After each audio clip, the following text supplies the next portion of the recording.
My name is Malik. I'm 28, live in a small town just outside of Columbus, Ohio, and work full-time in an auto shop. Nothing fancy. We fix engines, transmissions, brakes, that kind of stuff. My hands are always greasy, my shirts always smell like oil, and I honestly like it that way. No office politics, no fake smiles, just work.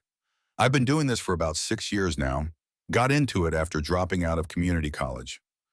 Wasn't for me. I rent a small place above a bakery. Smells like cinnamon every morning. I live alone, not really dating anyone right now. I've had a couple of relationships, but nothing that stuck. Maybe it's me. Maybe I just never met someone real enough to stop pretending with. A couple of weeks ago, this car pulls up to the shop. A dark gray Audi A4 2017, clean as hell. I hear it before I see it. There's a soft grinding when she turns into the lot. Transmission issue, I think. Then she steps out. I don't mean to sound dramatic, but she wasn't like other clients. Not the fancy lady in a fancy car type. She didn't look around like she was too good to be there. She wasn't in heels or trying to impress anybody. Just jeans, sneakers, a green long-sleeve hair tied up. But it was the way she carried herself calm, like she didn't owe the world an explanation. Transmission feels weird, she said, slipping between second and third. I nodded. Could be your clutch packs. Mind if I run a quick scan? She handed me the key fob. Take your time. I'll just wait here. Most people take a walk or go get coffee. We got a diner across the street, some chain cafes a few blocks down, but she just sat in the waiting area, phone in hand, legs crossed. She wasn't scrolling like most people. She was reading, actually reading. Her name was Ariel. I remember checking the repair order and thinking, pretty name. She looked about 30, maybe 32, no ring on her finger. But when I got into the car to pull it into the garage, I noticed something. A ring tucked into the little tray under the dash. A wedding ring. She had taken it off. I didn't think much of it at the time. Maybe she just didn't like wearing it. Maybe she was divorced. Maybe she was still married and just needed space. Not my business. I ran diagnostics. Sure enough, worn clutch plates and signs of early valve body failure. That wasn't cheap. I came back out and sat next to her, told her what I found. She nodded slowly and asked how long it would take. I told her 2 days max. She said okay and signed the paperwork. Before leaving, she turned to me and smiled. Not flirtatiously, just real, like someone who hadn't had a real conversation in a while and appreciated not being treated like a problem. She said thank you and left. 10 minutes later, I was back inside the car, moving it into a stall. That's when I saw it, a flash drive wedged between the seat and the console. It had a small label, personal, black scratched up, nothing special. I figured she must have dropped it. I pulled it out and walked over to the front desk. Our receptionist, Cam, looked up and raised an eyebrow. Left behind, he asked. Yeah, I got to call her. But I didn't. I waited. I don't know why. Maybe because it had her name on it. Maybe because I'd seen the way she looked at that ring before leaving, the way people look at something that used to mean everything but doesn't anymore. I left the flash drive in my desk drawer, just for now. The next day I was under the hood of an old Chevy when I heard the bell above the office door. I wiped my hands on a rag and walked over. There she was again. Ariel, same green top, no makeup, no pretense. I think I left something behind, she said. My brain blanked for a second. Oh, yeah, I think I have it. I opened the drawer and handed it over. She took it, but instead of leaving, leaned against the desk and looked at me. I left it on purpose, she said. Just like that, no hesitation. I stared at her. Why? Because I wanted to know if you'd hold on to it or toss it or open it. She paused. Most people would have opened it. I didn't. I know. She smiled. That's why I came back. Then she did the last thing I expected. She gave me her number. Text me when you're off work, unless that would be weird. It wouldn't, I said. I didn't even try to play it cool. I just said it. She left and I stood there for a good 10 minutes, staring at the door like a complete idiot. That night, I texted her around 7:40 that evening. Nothing complicated. Hey, it's Malik from the shop. I stared at the screen for a second, then added, hope I didn't take too long. She responded less than a minute later. I was wondering if you'd text. Glad you did. Then she sent the address of a small cafe about 15 minutes from my place. Quiet spot, not one of those chain places. It looked like the kind of cafe that had one guy playing soft acoustic guitar in the corner and sold $4 cookies. I threw on a clean flannel and headed out. She was already there when I arrived, sitting near the back, tucked in a corner booth. Legs crossed under the table, sipping what looked like chamomile tea. No makeup again, just her. "Hey," I said, sliding into the seat across from her. "Hey yourself," she said with a little smile. "You're punctual. You're brave inviting a mechanic out to one of the nicest cafes in town." She shrugged. "I like people who fix things." I didn't know what to say to that, so I just smiled. The first 10 minutes were light work, weather-weird customers.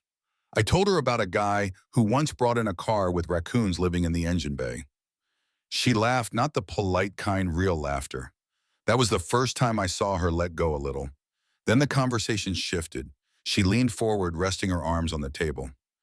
"You saw the ring," she said. I hesitated. "Yeah, I wasn't snooping. It was just there." "It's okay. I left it out on purpose. I wanted to see if you'd ask, and you didn't. Most guys would have. Most people see something unusual and need an explanation. You didn't. Not my business." "That's what made it interesting," she said. She took a breath, looked down at her tea, then back at me. Her eyes were steady, honest. "I was married for almost 7 years. His name's Tanner. We were high school sweethearts. Everyone thought we were perfect, the kind of couple people expected to last. But no one sees what happens when the door closes. Not really." She paused. I didn't push. She kept talking. "Tanner's the kind of guy who knows how to be charming when he wants to be. He's smart, ambitious, and completely detached emotionally. He cheated 3 times that I know of. Lied about it twice. The third time, he didn't even deny it. Just said, 'You knew who I was when you married me.'" "Damn," I said low. "I stayed a year after that. I kept trying to make it work. You tell yourself it's just a phase. You blame yourself. You adjust. You shrink. You become small enough to fit into someone else's version of who they want you to be." There was no bitterness in her voice, just exhaustion, like someone who'd already spent all their anger. "What made you leave?" I asked. "He stopped noticing I was even in the room," she said. "And then one day I realized I wanted to be in a room where someone saw me again." I didn't mean to say what came next. It just came out of me like it had been sitting in my chest since the moment I met her. "If I were him, I'd never let you go." She looked up at me, quiet still. For a second, I thought I went too far. Then she said, "Then show me." Just like that. No flirtation, no seduction, just an invitation to prove I meant what I said. I didn't know what to do. I sat there, frozen coffee in hand, trying to read her expression. But she gave me nothing more. Just stood, picked up her bag, and slid a small piece of paper across the table. "Tomorrow, 7:30, my street. Walk past, you'll know." She walked out without another word. I sat there for another 10 minutes. The next day, I tried to focus at work. Couldn't. Changed brakes on a Civic and nearly forgot to tighten the lug nuts. Cam called me out. Dario asked if I needed the day off. I said no. By 6:50, I was in my truck. I didn't even need GPS. I looked up her address last night out of curiosity. Quiet neighborhood, old houses, lots of trees. I parked a block away. Didn't want to look like I was showing up for a date. I walked slowly. My heart was in my throat. I didn't even know what I was expecting. Then I saw it. One house, white siding, dark blue shutters, porch light on. A single window upstairs opened just enough to let the curtain flutter in the breeze. I slowed down. The porch light blinked once. I stopped, then kept walking. At the gate, I hesitated. She hadn't told me what to do. She hadn't told me to knock, just said walk past. But when I got close to the steps, the front door opened. She was standing there barefoot in jeans and a black tea, hair down, no makeup, no words. She stepped aside and let the door stay open. I walked in. She closed the door behind me. The first thing I noticed inside her house was the silence. Not an uncomfortable kind, just stillness, like a place that had learned to breathe on its own. No TV on in the background, no music, no buzzing appliances, just quiet. The air smelled faintly like lavender and wood polish. She didn't say anything at first. She walked past me toward the kitchen and gestured slightly. "Take your shoes off if you want."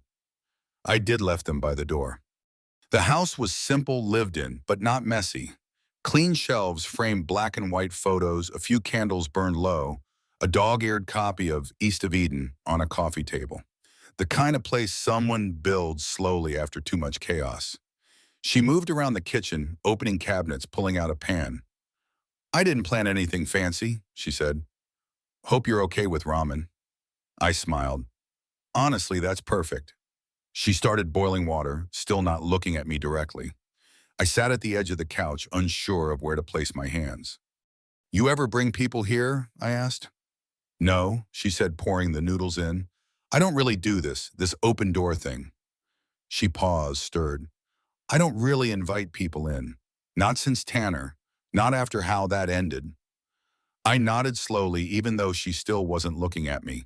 You said you left because he stopped seeing you. He did, she said, but I also stopped seeing myself. She turned off the stove, let the pot sit for a second. Then she turned around, leaned on the counter, and looked right at me. I didn't ask you to come to prove anything, she said. I just wanted to see if you would. I almost didn't, I admitted. I stood outside for a full minute. I know, she said. I was watching through the curtain. I laughed under my breath. So what now? She shrugged, walked over, sat on the armchair across from me, and handed me a bowl. Now we eat. So we did on opposite sides of the living room. No music, just ramen and quiet conversation. She asked about my life. I told her the truth that I hadn't gone to college, that I almost did for mechanical engineering, but bailed after a semester, that I liked working with my hands, liked fixing things people gave up. On that, I didn't talk to my father anymore, and that my mom had moved to Arizona. I told her about the bakery downstairs from my apartment, about how every morning smelled like cinnamon, and about the woman who owned it, a 70-year-old widow named Ruth, who gave me leftover scones and told me I looked too thin for someone who fixes cars. She laughed, and I saw her shoulders drop a little, like the armor she'd been holding for years was starting to crack even just a little. She told me she worked as an office manager for a mid-sized property firm, said the job was fine, but the people were exhausting that. Since the divorce, everyone either pitied her or gossiped behind her back. I think I miss being invisible, she said. Before the ring, before the drama, just unnoticed. I set my bowl down. I noticed you, I said. She looked at me. For a long moment, neither of us said anything. Then she leaned back, looked up at the ceiling and said, I didn't bring you here for anything physical. Malek, I just wanted to sit across from someone who doesn't need to be told what I've been through to know it hurt. I didn't come here expecting anything, I said quietly. I just didn't want to leave you wondering if anyone ever would show up. She looked back at me. You weren't supposed to stay, you know. I know, but I'm glad you did. It was late before either of us realized it. She stood stretched and said, You can crash on the couch if you want. Extra blankets in the hallway closet. Are you sure? Yeah, she said. You're probably safer here than out driving half asleep. She handed me a pillow and a folded quilt. I took them without protest. A few minutes later, she disappeared into the hallway. I turned off the lamp, lay back on the couch, and stared at the ceiling. I didn't sleep right away. The house creaked like old houses do. A wind pushed through the trees outside. Somewhere a dog barked once and went quiet. Then I heard the faintest sound of a door opening upstairs, soft footsteps, a light clicking off, then silence again. I didn't know what that moment meant exactly, but I knew I hadn't imagined it. The next morning, I woke up to the smell of coffee. I sat up, rubbed my eyes, and found her in the kitchen, in an oversized gray sweater, hair a mess, holding two mugs. Black, right? She asked. I nodded. She handed it to me, then placed something on the table near the couch. It was her wedding ring on top of a folded piece of paper. I picked it up. The note said in small, neat handwriting, not wearing it anymore and not going back. I looked up at her. She didn't say anything, just sipped her coffee and looked out the window. That was the morning I realized she wasn't trying to escape her past anymore. She was just ready to live without dragging it behind her. I didn't see it coming. That's the part that still gets me. The days after that morning were quiet. We didn't define anything. I didn't ask, what are we to? And she didn't try to act like anything had changed, but it had. We started texting every day. She'd drop off coffee at the shop sometimes before work. I'd swing by her place after mine, help her change light bulbs or fix that rattling cabinet door in the kitchen. Little things, normal things. Then on a Tuesday, Tanner showed up. I was under a Chevy Tahoe, oil dripping down my sleeve, when I saw a pair of polished dress shoes stop at the edge of the lift. Sharp black pants, perfect crease cologne that didn't belong anywhere near a mechanic's bay. I slid out and sat up, wiping my hands. He didn't introduce himself, just looked at me like I was some curiosity he hadn't decided how to judge yet. "You, Malik." "Yeah." Long pause. "You're the one who's been seeing Ariel." I stood up slowly, tossing the rag onto the tool cart. "I don't think that's any of your business." "Probably not," he said, smiling without warmth. "But I like to know who's sniffing around my leftovers." I took a breath, tried not to rise to it. "You've got a lot of nerve coming here," I said, "especially after how you treated her." "Oh, so she gave you the sob story?" he asked. "Let me guess. Poor neglected wife, cold husband, loveless marriage. That one never gets old." I stepped closer. "If you came here to talk about her like that, you should turn around." He looked amused. "Relax. I'm not here to start anything. Just wanted to see what kind of guy she downgraded to." And then he left, just like that, walked out with the same smug confidence he walked in with, like he owned the air in the room. That night, I didn't tell Ariel. I didn't want to stress her, but something shifted. 2 days later, I was at her place. She was curled up on the couch, legs tucked under her, flipping through some home design magazine. I was sitting on the floor, tightening the screws on her coffee table. The leg had gotten wobbly again. "You're quiet," she said. I nodded. "Saw someone at the shop." She looked up. "Who told you?" "Tanner." Her whole body stiffened. The air changed. "What did he say?" "Nothing worth repeating." She set the magazine down. "He always hated when I left the house without warning. Made him feel out of control. So if he showed up at your work, it means he's spiraling." "I'm not afraid of him." "I know," she said, "but I am. Physically, just emotionally. He doesn't hit. He doesn't scream. He just manipulates. He knows exactly what to say to make you question yourself." I moved closer, sat beside her. "He doesn't control you anymore." She looked at me for a long moment. "I want to believe that." Late that night, we were upstairs in her bedroom, not sleeping together, not like that.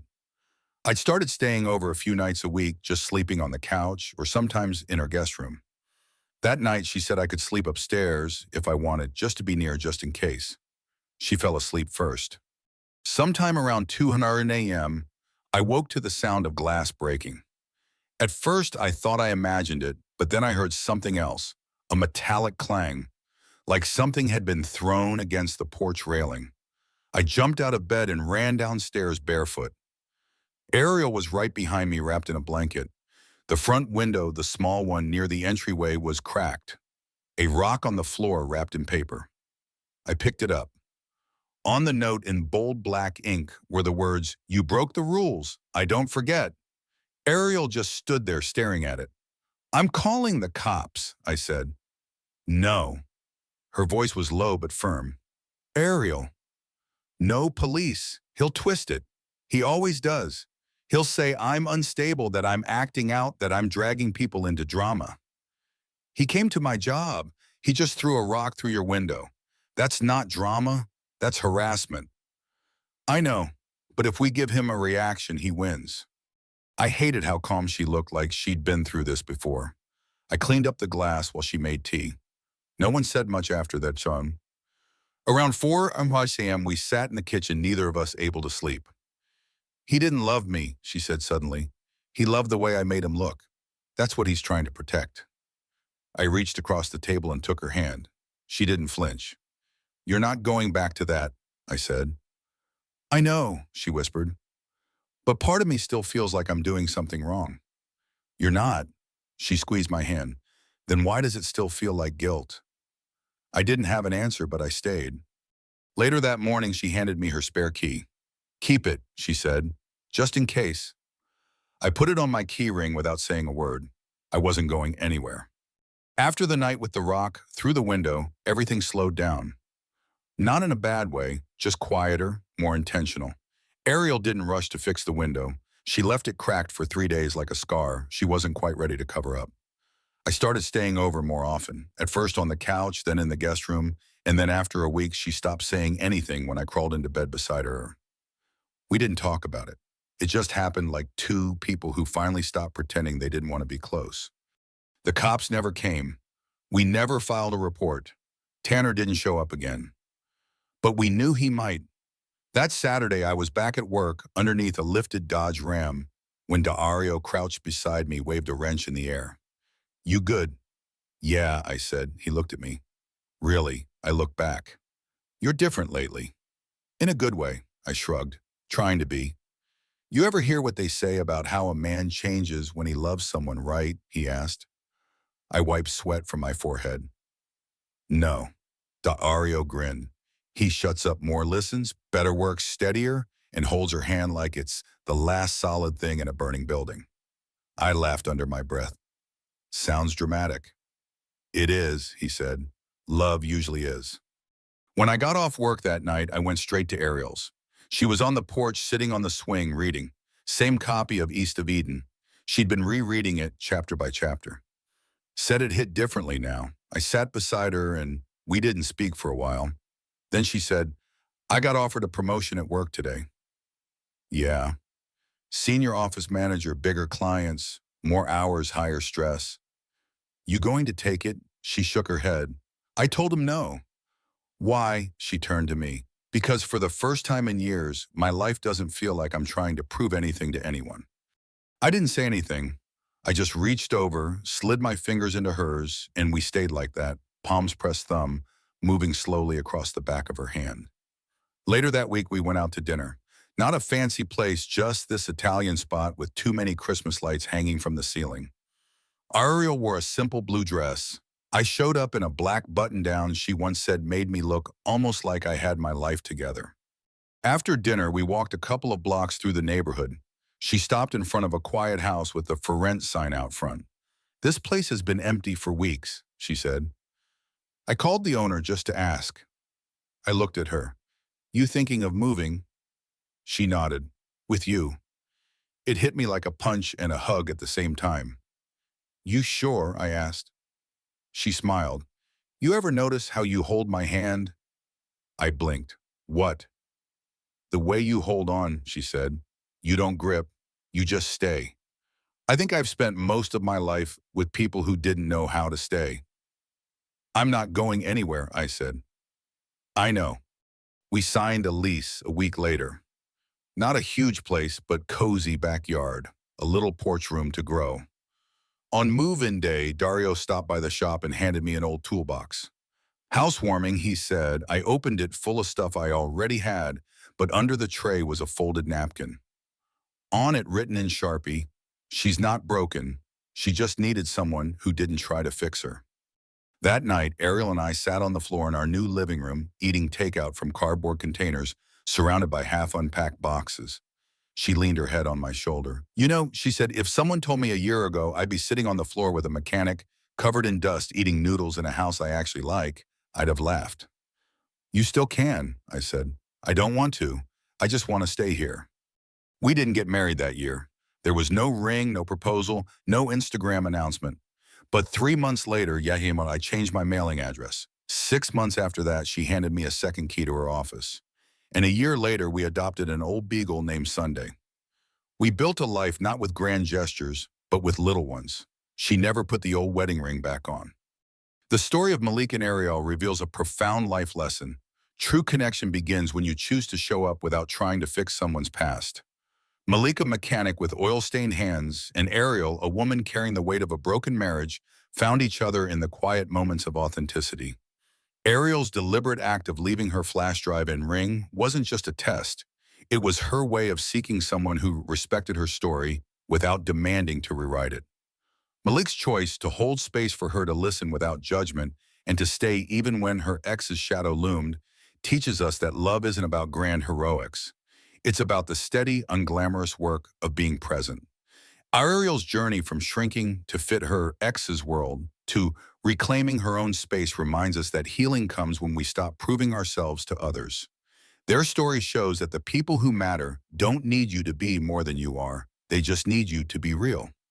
Malik's quiet strength and Ariel's courage to trust again inspire us to embrace our own vulnerabilities and build lives rooted in trust and intention. So dare to stay, to listen, to love someone not for who they could be, but for who they are right now. Have you ever had a moment where being yourself changed everything? Share your story in the comments. I'd love to hear it. If this touched your heart, subscribe and join our community for more stories that remind us what really matters. Let's keep inspiring each other.